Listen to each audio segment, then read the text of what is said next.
Welcome to Old People's Stories. Today we will tell about Jimmy Carter, so please subscribe our channel. Let's go starts today video. Early life and roots of character, the making of Jimmy Carter. Before he became a president, a diplomat, or a global symbol of peace, Jimmy Carter was simply a boy from a small farming town in Georgia. His story doesn't begin with privilege or power, but with soil, red clay earth, sun-scorched fields, and the quiet rhythm of rural life. James Earl Carter Jr. was born in 1924 in Plains, Georgia, a place so small that neighbors were more like family and every face was familiar. His father was a hard-working businessman and farmer, known for his discipline and determination. His mother, Lillian, was a nurse, compassionate, curious, and ahead of her time. Between the two of them, Jimmy learned the balance that would define his entire life: hard work from his father and heart from his mother. As a child, Jimmy didn't dream of politics or fame. He dreamed of understanding the world. He loved reading, exploring the woods, and building small gadgets. His days were filled with simple chores, feeding chickens, milking cows, and tending to crops. But his mind was already exploring bigger questions. Why do some people suffer while others thrive? What does fairness truly mean? The 1930s were harsh years. The Great Depression had gripped America, and racial segregation still defined life in the South. Jimmy Carter saw injustice early. He worked side by side with black field hands, shared meals, and learned firsthand about inequality. These experiences would later shape his belief that leadership means service, not power. Faith played a quiet but powerful role in his upbringing. The Baptist Church in Plains wasn't just a place of worship, it was the heartbeat of the community. It taught him humility, compassion, and the conviction that every person, no matter how small, has worth. When Carter left Plains to attend the U.S. Naval Academy, it marked the beginning of a new chapter, a young man from a small Georgia town entering a world of precision, challenge, and leadership. The Navy shaped him into a man of discipline and courage. He served with honor, working under Admiral Hyman Rickover, a visionary known for demanding perfection. Rickover once asked Carter, "Did you always do your best?" Carter hesitated, and that moment haunted him. From that day on, he promised himself he would never again give less than his best in anything he did.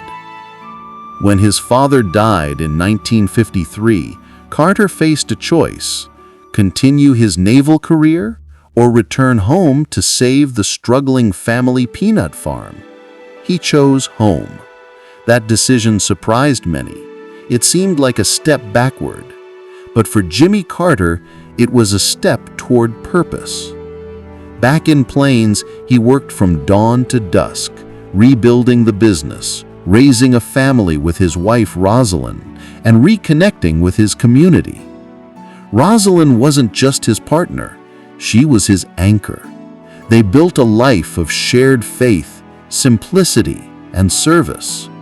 Together they faced the slow grind of small-town life, the kind that teaches patience, resilience, and quiet strength. As Jimmy Carter became active in his church and local school board, people began to notice something different about him. He wasn't loud, he wasn't showy, but he was deeply honest, and he listened. He believed that leadership begins with understanding people, not commanding them. By the late 1950s, he entered politics, first as a Georgia state senator. The boy who once plowed fields was now standing in the halls of power, still guided by the same small-town values that shaped him: faith, fairness, and hard work.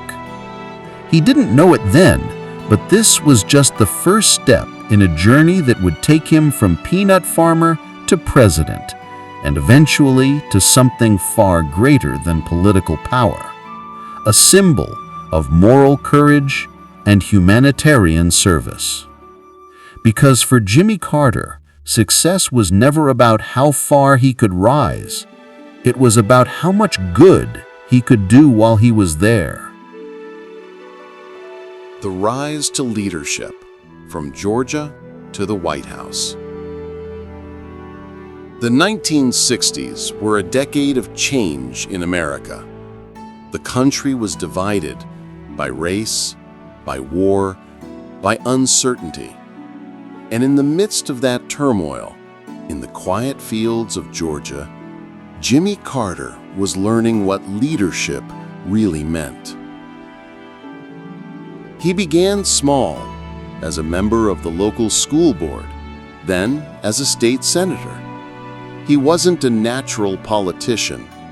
He didn't charm with words or impress with theatrics. He led through listening, patience, and principle. In a time when politics often served the powerful, Carter believed it should serve the people. Georgia in those years was still wrestling with the shadows of segregation. Many politicians clung to old prejudices, but Carter refused to play that game. When he ran for governor in the early 1970s, he did something few Southern politicians dared to do. He spoke for unity. In his inaugural address, he declared, "The time for racial discrimination is over." Those words shocked many and inspired others. It was a moment of quiet courage that revealed the man behind the modest smile. As governor, he modernized the government, emphasized education, and practiced fiscal discipline. But what set him apart was not policy, it was honesty. He spoke the truth even when it cost him politically. People began to see him as something rare, a politician who actually lived his values. Then, in 1974, the Watergate scandal shook America's trust in government to its core. The presidency had fallen into disgrace. The country needed integrity, someone untainted, humble, and real. Jimmy Carter, the peanut farmer from Georgia, stepped forward. He wasn't famous. He wasn't wealthy. But he believed that America could be decent again. His campaign message was simple: "I'll never lie to you." That promise resonated deeply. Across small towns and big cities, people saw in Carter an authenticity that politics had lost. He didn't ride in limousines or speak in rehearsed phrases. He wore simple suits, carried his own bags, and shook hands until his palms were raw. He spoke not as a politician, but as a neighbor, honest, kind, and determined to make things right. In 1976, against all odds, Jimmy Carter won the presidency. The nation that once barely knew his name now placed its trust in his hands. He entered the White House not as a conqueror, but as a servant, a man of faith and discipline, still guided by the lessons of Plains, Georgia. Yet the presidency would test him more than anything else.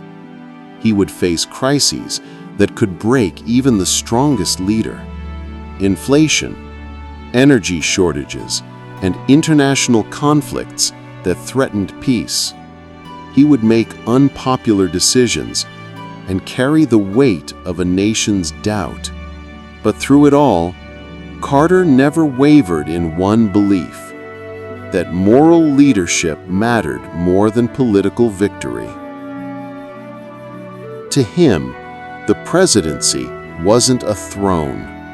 It was a responsibility. He believed in doing what was right, even if it meant losing power.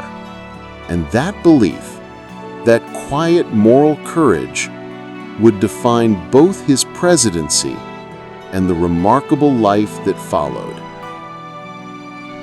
Because while many presidents are remembered for what they won, Jimmy Carter would be remembered for what he stood for.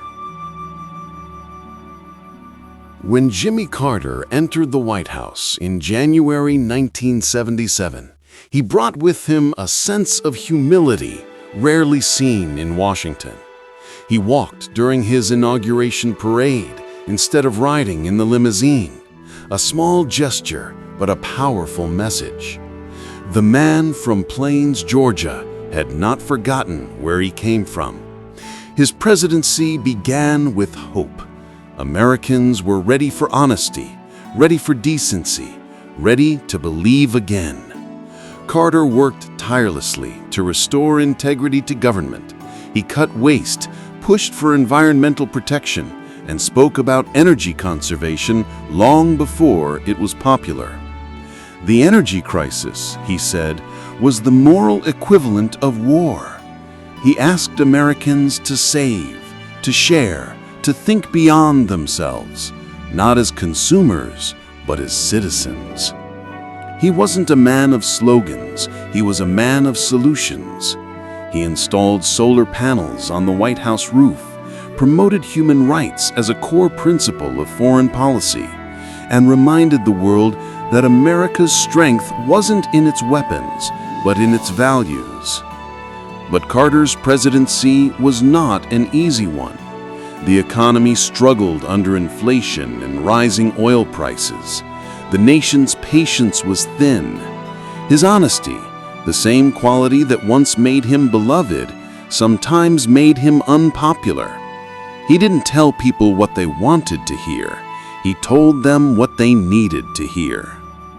Still, amid the challenges, there were moments of profound achievement, moments that revealed the depth of Carter's vision and faith.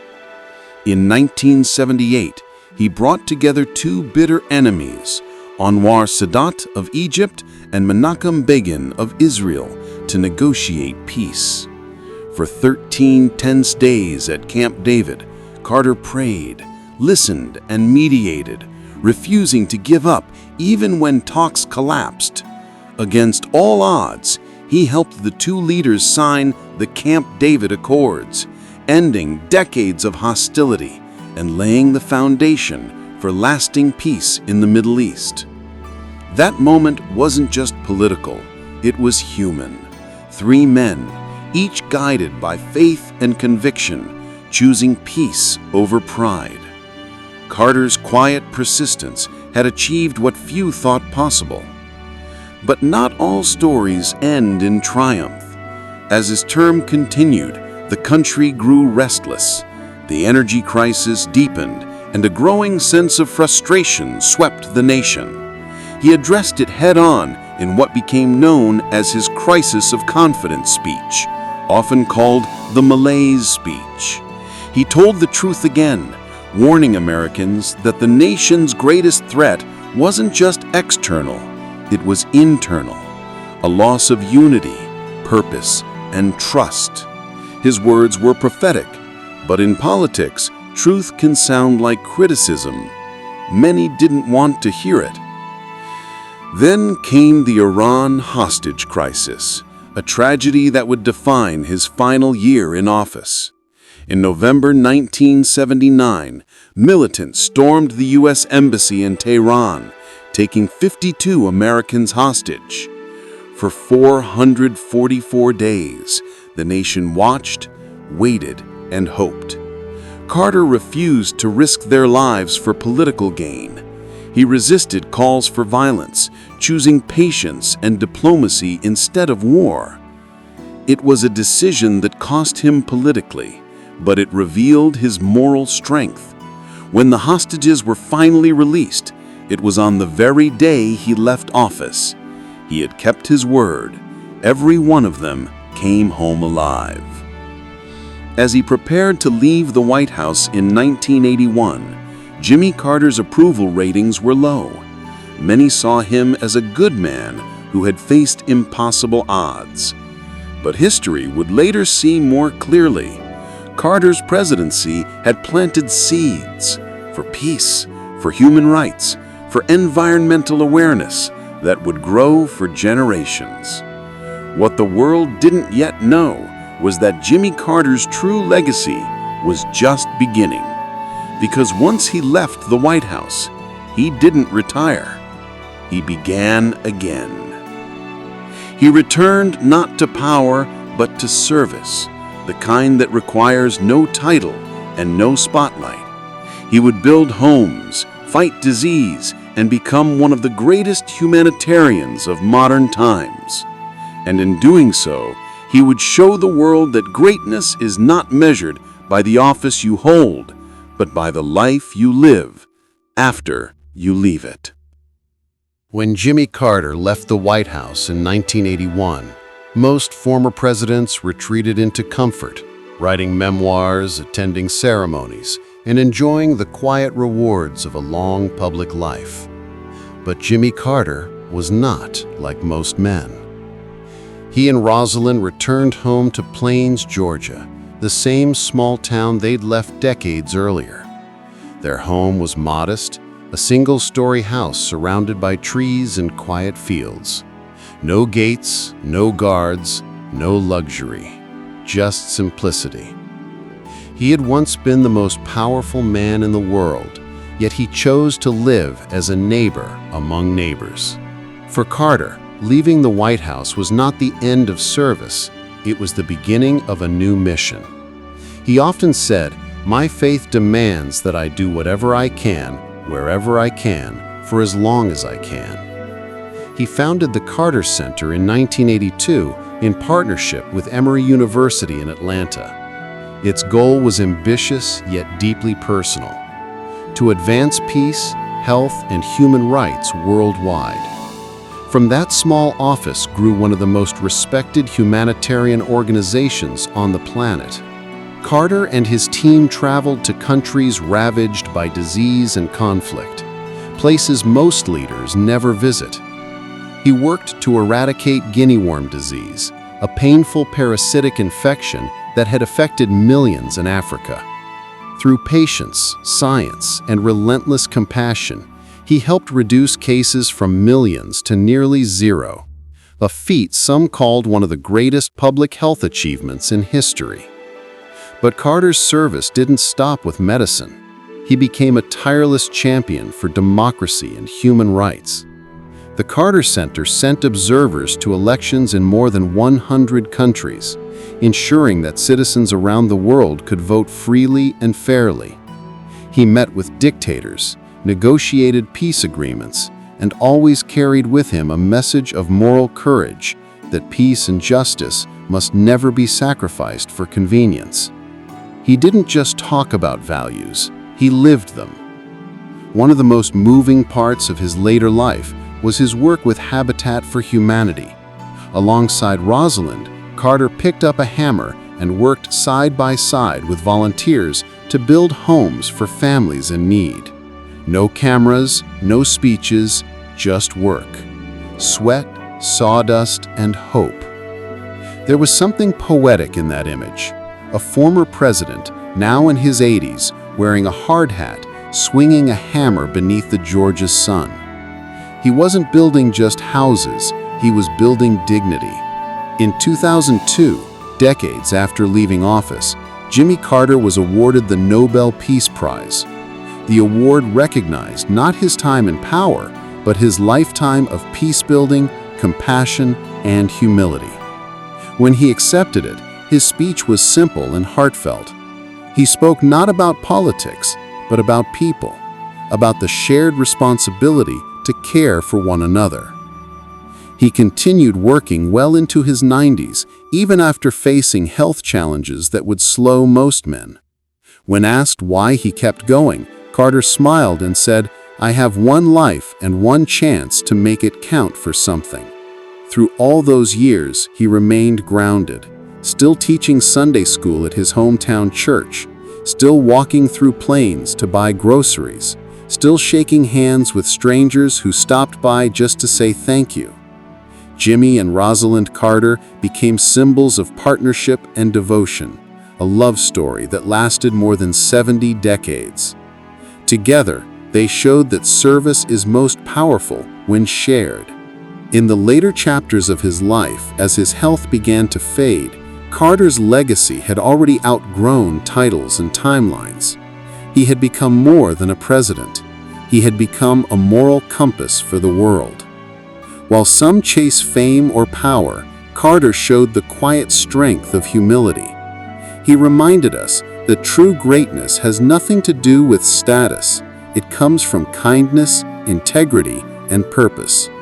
From a peanut farmer to a president, from a world leader to a global servant, Jimmy Carter's journey stands as one of the most remarkable in history. He proved that the measure of a man isn't written in monuments or medals, but in the lives he touches along the way. Reflections and Legacy. The Heart of a True Servant. In the quiet town of Plains, Georgia, time moves gently. The streets are lined with oak trees. The air carries the scent of the fields, and the church bells still ring on Sunday mornings. And somewhere within that small community, a man who once led the most powerful nation on earth walks among his neighbors, smiling, shaking hands, asking how their families are doing. That man is Jimmy Carter, the same humble soul he was at the beginning. His story is unlike any other in modern history. Many leaders rise to power and fade into memory once the lights dim. But Carter's light never depended on power. It came from within. He taught us that a life of meaning doesn't require fame or fortune. It requires compassion. It requires conscience. It requires faith that one person, even one from the smallest town, can make a difference.